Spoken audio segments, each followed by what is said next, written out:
उपस्थित सभी नेतागण, सभी पार्टी के पदाधिकारीगण, सभी भाइयों, सभी बहनों का इस सभा में बहुत बहुत स्वागत। मैं सबके नाम पढ़ाकर नहीं सुनाऊंगी क्योंकि आपने सारे नाम पढ़ लिए, तो मेरे ख्याल से उसको दोहराने की जरूरत नहीं है। देखिए, ये बिरसा मुंडा जी की धरती है, रघुनाथ महतो की धरती है, राजा जगन्नाथ भाई की धरती है, सिंधो कानू की धरती है। ये क्रांतिकारी नेता थे। जब हमारी आजादी की लड़ाई शुरू भी नहीं हुई थी, उससे पहले ये अंग्रेजी साम्राज्य के खिलाफ लड़े और खड़े हुए। आपको गर्व होना चाहिए कि ये आपकी धरती है जिसने ऐसे नेताओं को पैदा किया जो सदियों पहले आपके लिए, आपके अधिकारों के लिए लड़े, इतने बड़े साम्राज्य से लड़े, और जिन्होंने रास्ता दिखाया जो बाद में महात्मा गांधी, जवाहरलाल नेहरू, सरदार पटेल, सुभाष चंद्र बोस जी जैसे स्वतंत्रता सेनानियों ने पकड़ा। तो जो आधार है हमारी आजादी का, जहां हमारी राजनीति की नींव डली, वो यही थी कि अपने अधिकारों के लिए, अपनी आजादी के लिए डट के लड़ो, अपना हक मांगो, अपनी आवाज उठाओ। वो हमारी राजनीति की नींव थी और उस नींव पर ही हमारा लोकतंत्र बना। हमारा लोकतंत्र, हमारा संविधान हमारी रक्षा करता है। आपने बहुत मंचों पे सुना होगा कि तमाम नेता आते हैं, संविधान की बात करते हैं।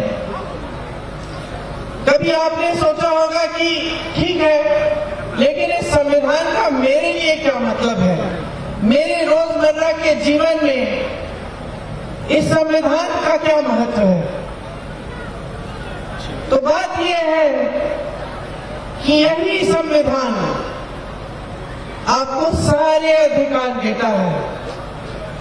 आपको वोट का अधिकार देता है, आवाज उठाने का अधिकार देता है, आंदोलन करने का अधिकार देता है, भोजन का अधिकार देता है, शिक्षा का अधिकार देता है, आरक्षण का अधिकार देता है। आपको बचाकर रखता है और इस लोकतंत्र को बचाकर रखता है। कल अगर लोकतंत्र ही नहीं बचेगा तो जब आपके लिए कोई संघर्ष या कोई संकट आपके जीवन में आता है, आप आवाज कैसे उठाओगे? जब आपको कुछ बदलाव चाहिए तो आप उस बदलाव को लाएंगे कैसे? आज बड़ी बड़ी समस्याएं हैं जनता के सामने। सबसे बड़ी समस्याएं महंगाई और बेरोजगारी। आप मेरे साथ सहमत है कि नहीं? क्या ये सबसे बड़ी समस्याएं हैं आज की, है कि नहीं? ये सबसे बड़ी समस्याएं हैं। आज बेरोजगारी चरम पर है। 45 सालों में इतनी बेरोजगारी नहीं रही। 70 करोड़ नौजवान इस देश में बेरोजगार हैं। और आज वो जमाना नहीं रहा बहनों और भाइयों कि हम बच्चों को बड़े करते थे, जैसे ही बड़े हो जाते थे मजदूरी में या खेती में लगा लेते थे। आज वो जमाना नहीं है। आज जो बेरोजगार नौजवान खड़ा है वो शिक्षित है, क्योंकि हर एक माँ बाप ने, हर एक परिवार ने, चाहे कितनी भी दूर दराज गांव का हो, चाहे कितने भी गरीब परिवार का हो, उन्होंने कोशिश की है कि अपना बच्चा शिक्षित बने, अपनी बेटी शिक्षित बने, ताकि अच्छा रोजगार मिले और भविष्य उज्जवल हो। ये सही बात है कि नहीं? मेरी बहनें बैठी हैं। आज आप चाहती हैं कि अपनी बच्चियां भी शिक्षित हो ताकि खड़ी बड़ी होकर अपने पैरों पे खड़ी हो पाए। आज वो जमाना नहीं है कि शिक्षित नहीं करते हम अपने बच्चों को। तो आज जितनी भी जनता, जितने भी नौजवान बेरोजगार हैं, तमाम शिक्षित हैं।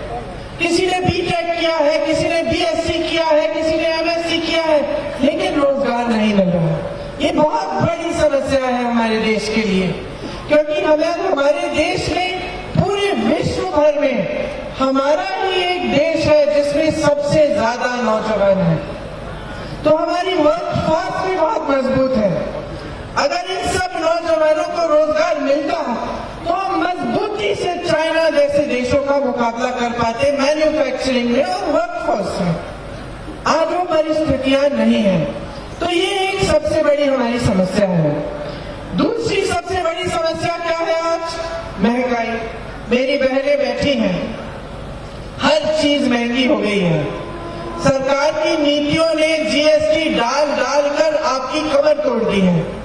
आप आज दुकान जाती हैं, 5 चीजें खरीदने जाती हैं, उनमें से 2 खरीद के वापस आएंगी।